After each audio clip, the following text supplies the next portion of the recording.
La policía de Nueva York detiene a un hombre por agredir a una mujer asiática de 65 años este lunes. El sospechoso se enfrenta a acusaciones de asalto y odio racial. Las imágenes del suceso muestran que el hombre golpeó a su víctima varias veces, incluso después de derribarla. La policía informa que el sujeto salió de la cárcel en el 2019 tras ser condenado en el 2002 por el asesinato de su madre.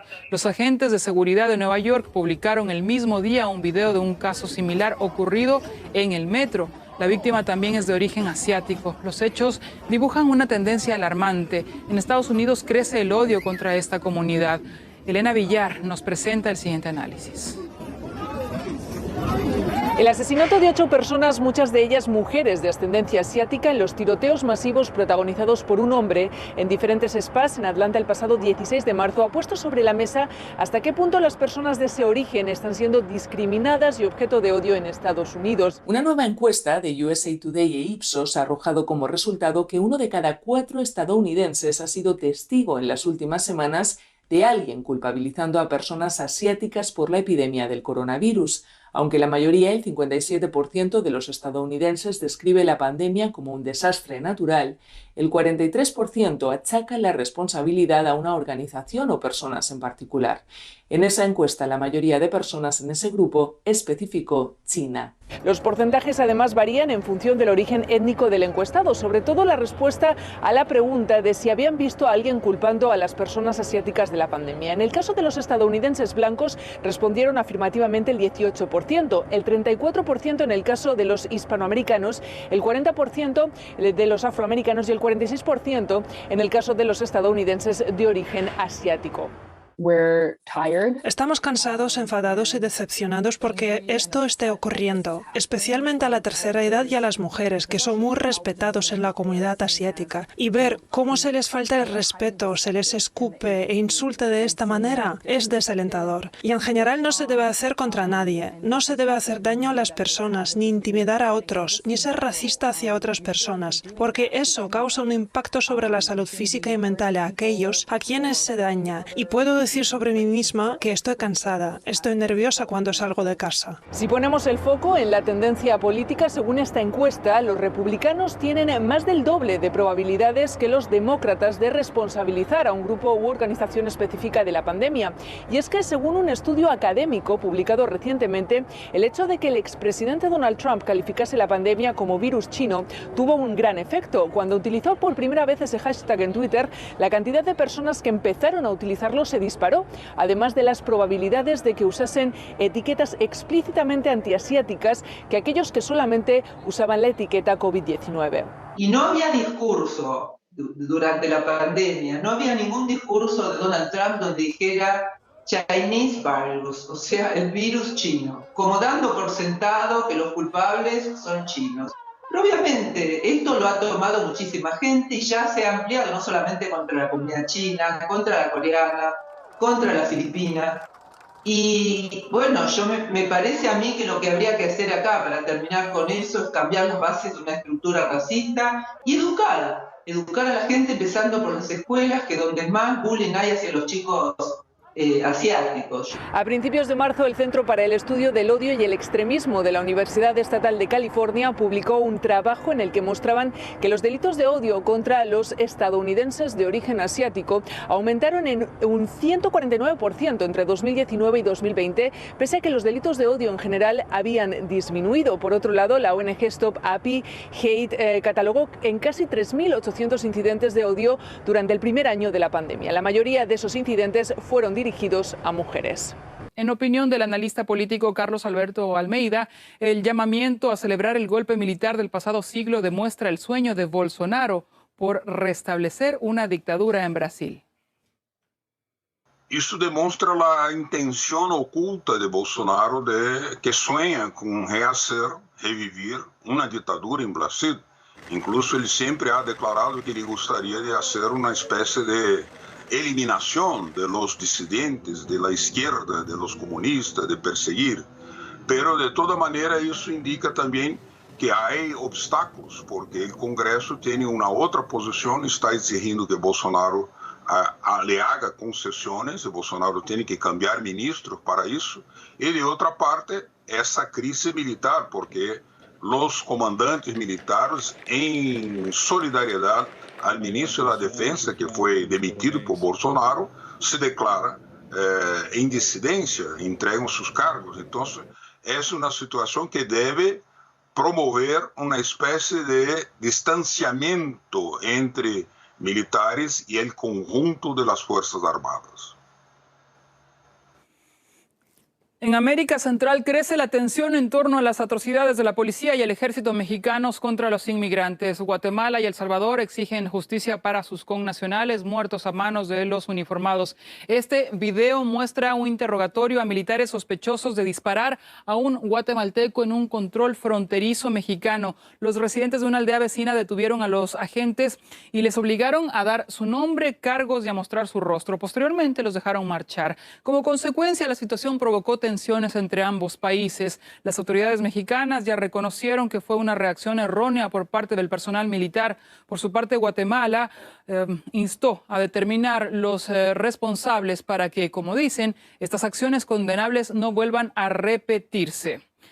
Vamos a profundizar en las relaciones entre El Salvador y México. La muerte de la salvadoreña Victoria Salazar a manos de la policía mexicana es otro de los puntos de encuentro entre ambos países. El presidente Nayib Bukele culpó de negligencia a las autoridades mexicanas. Señaló que Victoria presentó denuncias contra su pareja por abuso sexual sobre una de sus hijas, pero que el caso no fue atendido debidamente.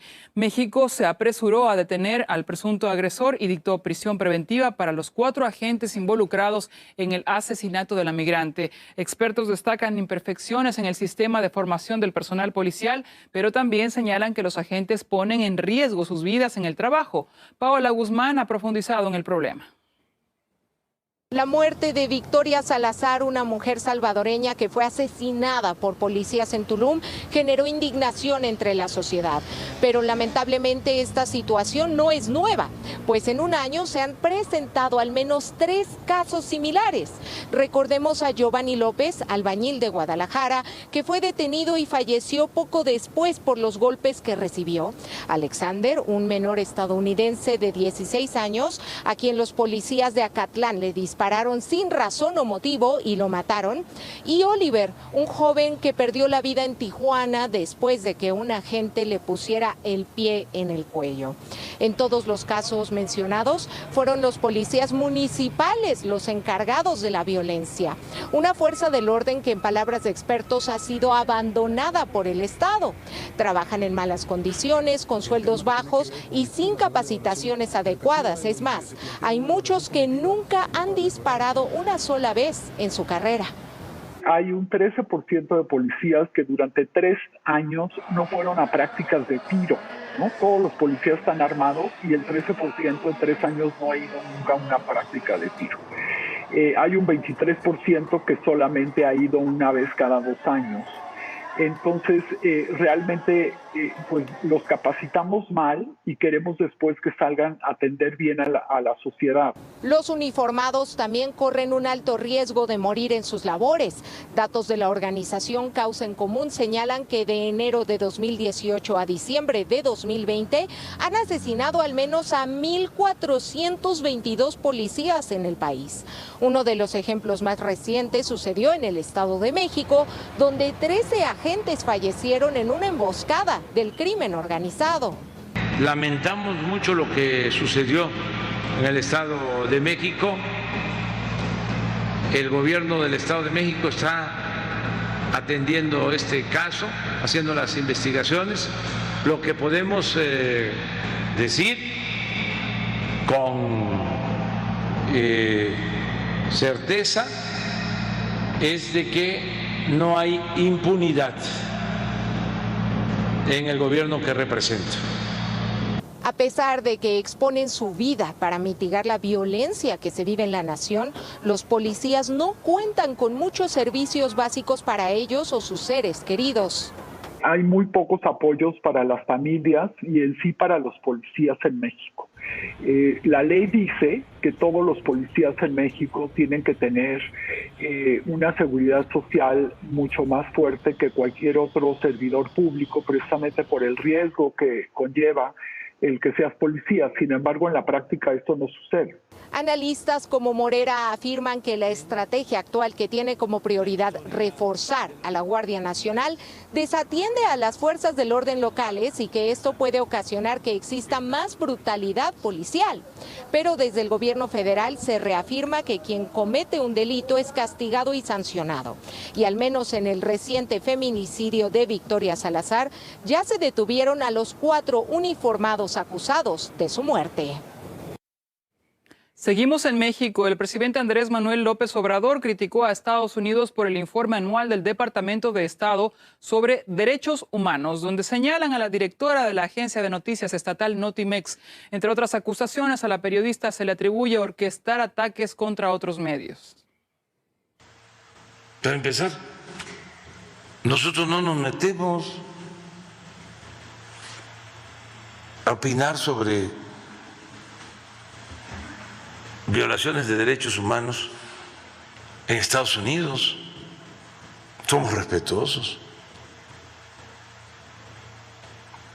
No podemos opinar sobre lo que sucede en otro país. Entonces, ¿por qué el gobierno de Estados Unidos opina sobre cuestiones que solo competen a los mexicanos? Otros países también se pronunciaron sobre este reporte. Por ejemplo, desde España, en respuesta a las acusaciones de violación de la libertad de prensa, aseguran que ningún país puede decirle a una democracia como la española cómo funcionan sus libertades. Mientras tanto, el Kremlin expresa un firme desacuerdo con las acusaciones de supuestas injerencias en la privacidad de los ciudadanos y represalias por motivos políticos. Indican que Washington reproduce los mismos argumentos cada año. En Moscú aterriza el avión argentino destinado a transportar el nuevo, ya 11º cargamento de la vacuna Sputnik V. En paralelo, una de las principales industrias farmacéuticas brasileñas completó el primer lote producido íntegramente en ese país. Pronto se enviará a Moscú para su certificación. Nicolás Trinchero nos trae un resumen. Vamos a comenzar a desarrollar lo relacionado con la Sputnik V y Brasil, porque la embajada rusa en Brasil anunció que el laboratorio BTEC ha producido un lote de vacunas Sputnik V para que puedan ser enviadas próximamente a Moscú, donde van a ser verificadas, analizadas, certificadas, incluso por el mismo Instituto Gamaleya.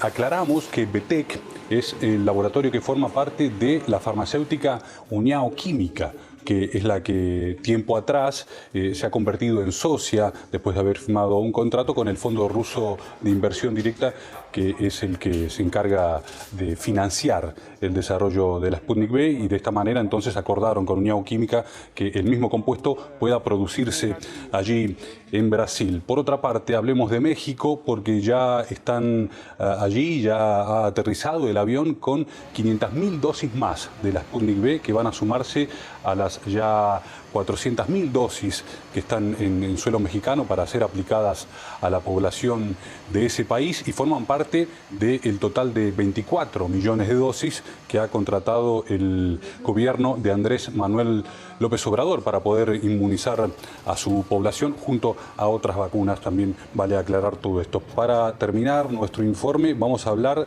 de la primera vacuna contra el coronavirus que se ha registrado para poder vacunar a animales. Concretamente, esto ha sucedido aquí en Rusia, lo ha anunciado el organismo de control veterinario de este país, que también informa que se llama Carnivac-Cov. Esta vacuna está siendo probada y desarrollada desde el mes de octubre, probándose en perros, en gatos, en diferentes especies animales, que ya se ha comprobado a partir de lo que ocurrió con los bisones en Europa, que son especies animales que están susceptibles de alguna manera a ser infectadas con coronavirus, con COVID-19. Por lo tanto, resulta también importante poder hallar una vacuna para que estos animales también puedan ser inmunizados de alguna manera. También del mismo organismo de control han informado que ya se ha demostrado que la vacuna es segura, que desarrolla anticuerpos que pueden llegar a durar hasta 6 meses, al menos por ahora.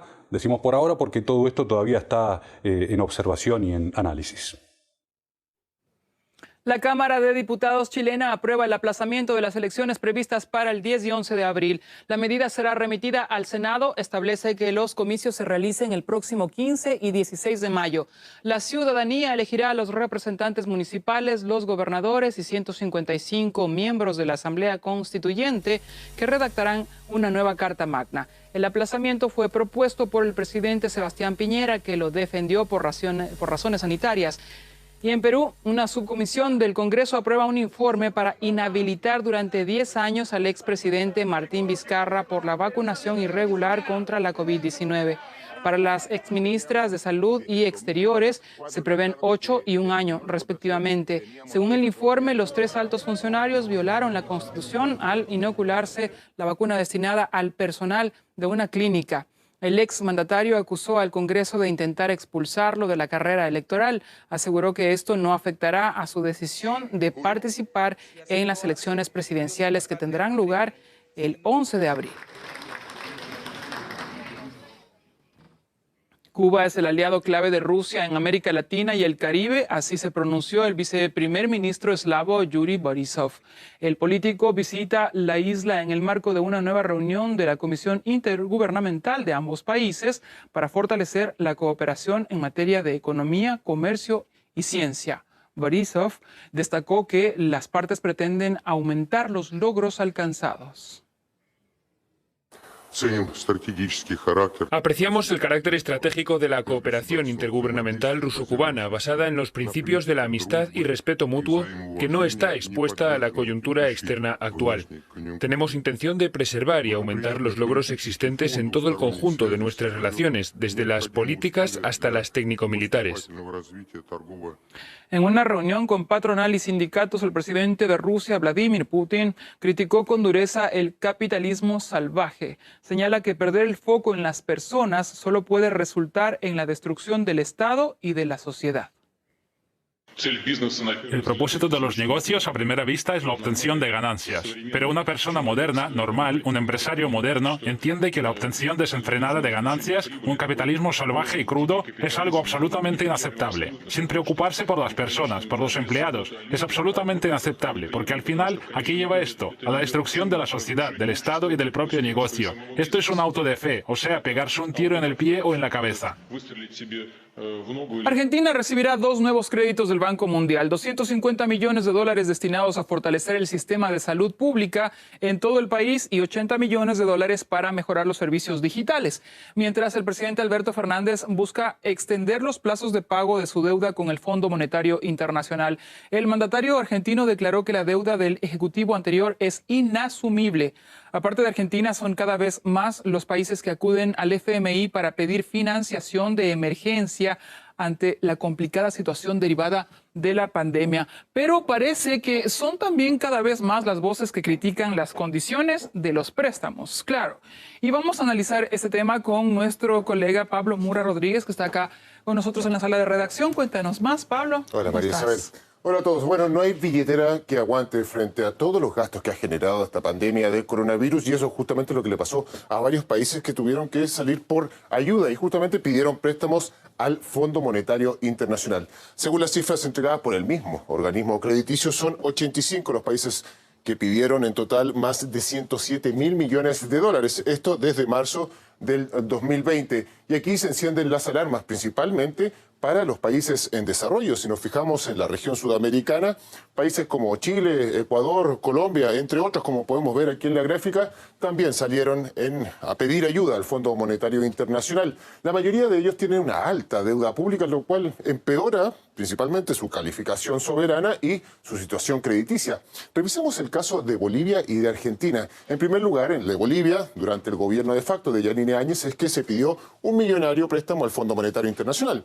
Pero una vez que llegó Luis Arce al poder, esto fue devuelto al Fondo Monetario Internacional y de hecho comenzaron acciones legales por posibles irregularidades en este préstamo que calificaron como oneroso.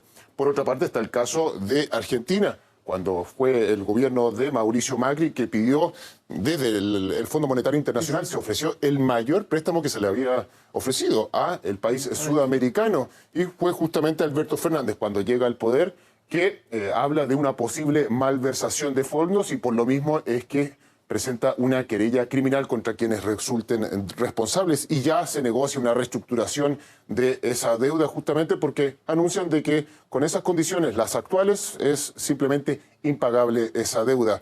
Veamos cómo reaccionó la gente a estos negociados con el Fondo Monetario Internacional y que se extendieron hasta Ecuador. Veamos.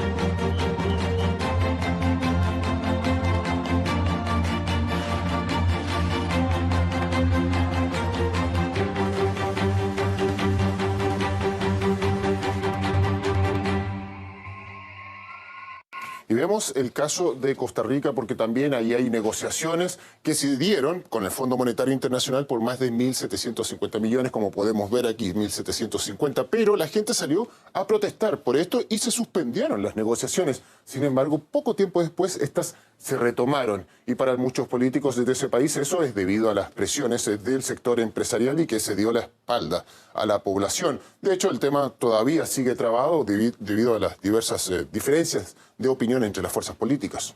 Ahora, adicionemos que la ONU y otras organizaciones han criticado los peligros y sobre todo advertido los peligros de un alto endeudamiento. ¿Qué se ha dicho al respecto? Así es, fue la ONU principalmente la que habla, por parte de Antonio Guterres, por supuesto, de que si no se toman las medidas necesarias se corre el riesgo de una década perdida, y anuncia de que el endeudamiento limita la inversión en del desarrollo sostenible que justamente necesitan estos países en desarrollo. Otra de la organización que habló sobre este tema fue Human Rights Watch, que habla de transparencia frente a los posibles actos de corrupción por el mal uso que se le estarían dando a estos fondos, y dice de que el FMI no controla suficientemente el uso de sus préstamos de emergencia. Es decir, hacen un llamado a decirle que está bien, gasten, pero que guarden las facturas. Claro, muchísimas gracias, Pablo.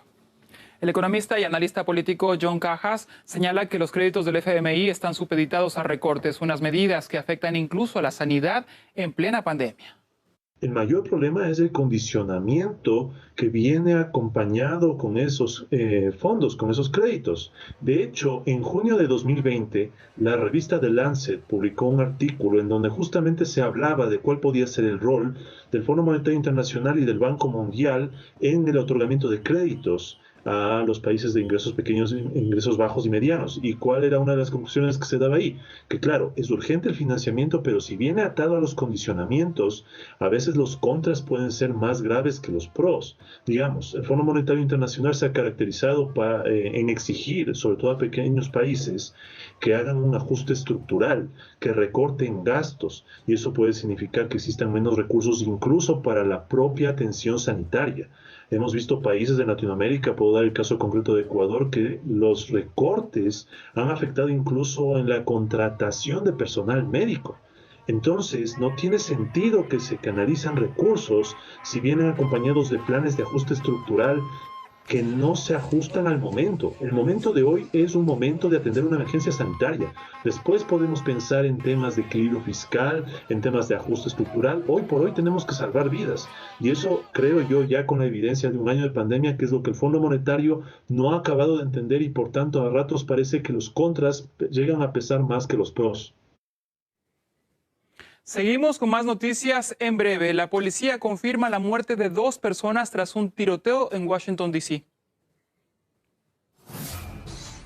Además, se informa de 3 personas heridas. Así se certificó tras los reportes sobre un tiroteo. La policía señala que, según informaciones preliminares, se trataría de una disputa entre conocidos. El gobierno de Bélgica apelará a la decisión judicial de levantar las medidas de cuarentena. Anteriormente, un tribunal dio un plazo de 1 mes para ejecutar la orden. En caso de incumplimiento, impondrá sanciones al Estado de hasta 5.000 euros por día. Según medios locales, la Liga de los Derechos Humanos denunció en nombre de todos los belgas el confinamiento. Desde octubre, la hostelería, el ocio y las instalaciones deportivas permanecen cerrados.